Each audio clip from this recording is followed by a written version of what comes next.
Hello guys, welcome back to my YouTube channel. So ഇന്ന് നിങ്ങൾ കാണുന്നത് ഒരു കുഞ്ഞ് ടെമ്പിൾ വിസിറ്റ് വ്ളോഗാണ്. നമ്മൾ കുറേ നാളായിട്ട് വിചാരിക്കുമായിരുന്നു നാഗർകോവിലുള്ള നാഗരമ്മൻ കോവിലും പിന്നെ ശുചീന്ദ്രത്തും കൂടി പോകണം. ആക്ച്വലി ശുചീന്ദ്രത്ത് പോകുന്ന പ്ലാൻ നമ്മൾ അവിടെ ചെന്നതിന് ശേഷമാണ് പ്ലാൻ ചെയ്തത് കേട്ടോ, നേരത്തെ ഉണ്ടായിരുന്ന പ്ലാനല്ല. സോ ആദ്യം നമ്മൾ നാഗർകോവിലിൽ നാഗരമ്മൻ കോവിലിൽ പോയി. ഞാൻ ഫസ്റ്റ് ടൈമാണ് അവിടെ വിസിറ്റ് ചെയ്യുന്നത് കേട്ടോ. എൻ്റെ ഹസ്ബൻഡും ഫാമിലിയൊക്കെ അവർ ഇയർലി വൺസ് എങ്കിലും വിസിറ്റ് ചെയ്യുന്നതാണ്. പക്ഷെ കല്യാണം കഴിഞ്ഞിട്ട് അവരും പോയിട്ടില്ലായിരുന്നു. സോ അങ്ങനെ നമ്മൾ അവിടെ പോയിട്ട് അവിടുത്തെ ഏറ്റവും ഫേമസ് ഒരു നേർച്ചയാണ് നമ്മളിങ്ങനെ അവിടുത്തെ നാഗർ ദൈവങ്ങൾക്ക് മഞ്ഞളും പാലും അഭിഷേകം ചെയ്യുന്നത്. നമുക്ക് തന്നെ സ്വന്തമായിട്ട് ചെയ്യാൻ പറ്റും എന്നുള്ളതാണ് അവിടുത്തെ ഒരു പ്രത്യേകത കേട്ടോ. സോ ഞാനും എൻ്റെ ഹസ്ബൻഡും സിസ്റ്റർ ഇൻ ലോയും നമ്മൾ ആ ഒരു നേർച്ച നമ്മൾ ഭഗവാന് സമർപ്പിച്ചിട്ടുണ്ടായിരുന്നു.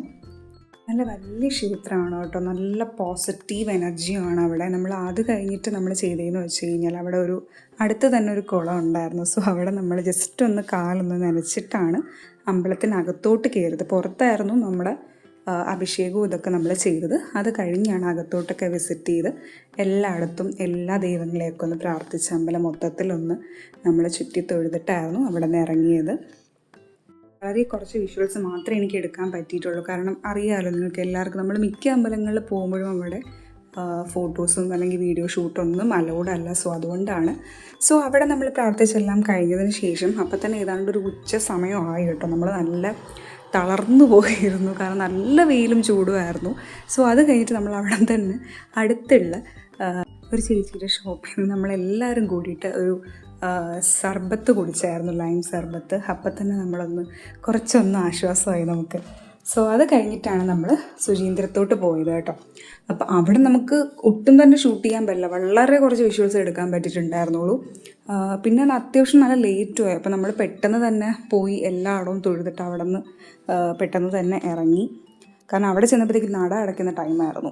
സോ അതെല്ലാം കഴിഞ്ഞ് നമ്മൾ തിരിച്ച് വീട്ടിലോട്ട് വരുന്ന വഴിയിൽ നമ്മൾ വിചാരിച്ചു എന്തായാലും നാഗർകോവിൽ വരെ വന്നു, ഇപ്പം മാടി സെയിലും കാര്യമൊക്കെ പറയുകയാണല്ലോ. അപ്പം നമ്മൾ വിചാരിച്ചു ജസ്റ്റ് ഒന്ന് പോത്തീസിൽ കയറി നോക്കിയാലോ, ഓണം ടൈമൊക്കെ അല്ലേ, നമുക്ക് എന്തായാലും നമ്മുടെ കല്യാണം കഴിഞ്ഞിട്ടുള്ള ഫസ്റ്റ് ഓണം വരുവാണ്. അപ്പോൾ ചെറിയ പർച്ചേസിങ് എന്തെങ്കിലും ചെയ്യാം, നമുക്ക് അത്യാവശ്യം നല്ല ഓഫേഴ്സ് ഉണ്ടെങ്കിൽ എന്തെങ്കിലുമൊക്കെ ചെയ്യാമെന്ന് കൂടി നമ്മൾ വിചാരിച്ചു ഫാമിലിയായിട്ട്. അപ്പോൾ അങ്ങനെ അവിടെ പോയപ്പോഴത്തേക്കും എന്തായാലും നമ്മുടെ ഇവിടുത്തെ ട്രിവാൻഡ്രം പോത്തീസിനേക്കാളും അത്യാവശ്യം കളക്ഷൻസൊക്കെ ഉണ്ടായിരുന്നു. കുഴപ്പമില്ലാത്ത ഓഫേഴ്സും ഒക്കെ ഉണ്ടായിരുന്നു കേട്ടോ. പക്ഷെ നമ്മൾ പ്രത്യേകിച്ച് ഒന്നും നമ്മൾ മേടിക്കാൻ നിന്നില്ല. നമ്മൾ ജസ്റ്റ് വന്ന സ്ഥിതിക്ക് എല്ലാ ഫ്ലോറും എല്ലാ സെക്ഷൻസും ജസ്റ്റ് ഒന്ന് കയറി ഒന്ന് വിസിറ്റ് ചെയ്തു, ജസ്റ്റ് ഒന്ന് നോക്കി, അത്ര മാത്രമേ ഉള്ളൂ. ആൻഡ് നമ്മൾ ആക്ച്വലി പർച്ചേസ് ചെയ്തു.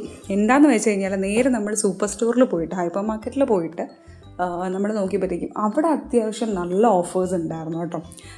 നമ്മുടെ ക്ലോത്ത്സിനേക്കാളും ഏറ്റവും ഓഫേഴ്സ് അവിടെ ആയിരുന്നു. സോ അവിടെ പോയിട്ട് നമ്മൾ കുറച്ച് നല്ല വെജിറ്റബിൾസ്, ഗ്രോസറീസും പ്രൊവിഷൻസും അങ്ങനത്തെ കുറേ സാധനങ്ങൾ മേടിച്ചു, കാരണം നല്ല ഓഫേഴ്സ് ഉണ്ടായിരുന്നു. ട്രിവാൻഡ്രത്തുള്ള പോത്തീസിലും ലുലുലും ഒക്കെ പോയി ഇത്രയും ഫ്രഷ് വെജിറ്റബിൾസ് ഒന്നും നമ്മൾ കണ്ടിട്ടില്ല കേട്ടോ. കാരണം പോത്തീസിലൊക്കെ നമുക്ക് അങ്ങനെ കിട്ടാറില്ല, എല്ലാം അല്ലാത്ത വെജിറ്റബിൾസ് ഞാൻ കണ്ടിട്ടുള്ളൂ. സോ ഇവിടെ നോക്കിയപ്പോൾ നല്ല ഫ്രഷ് സാധനങ്ങൾ നമുക്ക് കിട്ടി. സോ അതുകൊണ്ട് നമ്മൾ അത് മാത്രം മേടിച്ചിട്ട് നമ്മൾ പോന്നു. പിന്നെ നമ്മൾ ചായയൊക്കെ കുടിച്ച് ഫുഡ് കഴിച്ചിട്ടാണ് വീട്ടിലെത്തിയത്. പക്ഷെ അതൊന്നും എടുക്കാനുള്ള ആംബിയർ ഇല്ലായിരുന്നു കേട്ടോ. സോ അത്രയേ ഉള്ളൊരു കുഞ്ഞു വ്ളോഗ്. നമ്മൾ തളർന്ന് ക്ഷീണിച്ചാണ് വീട്ടിലെത്തിയത്. So hope you all like this video. So if you like this video please do like, share, subscribe. നമുക്ക് മറ്റ് വീഡിയോസായിട്ട് പിന്നെയും കാണാം. Till then by.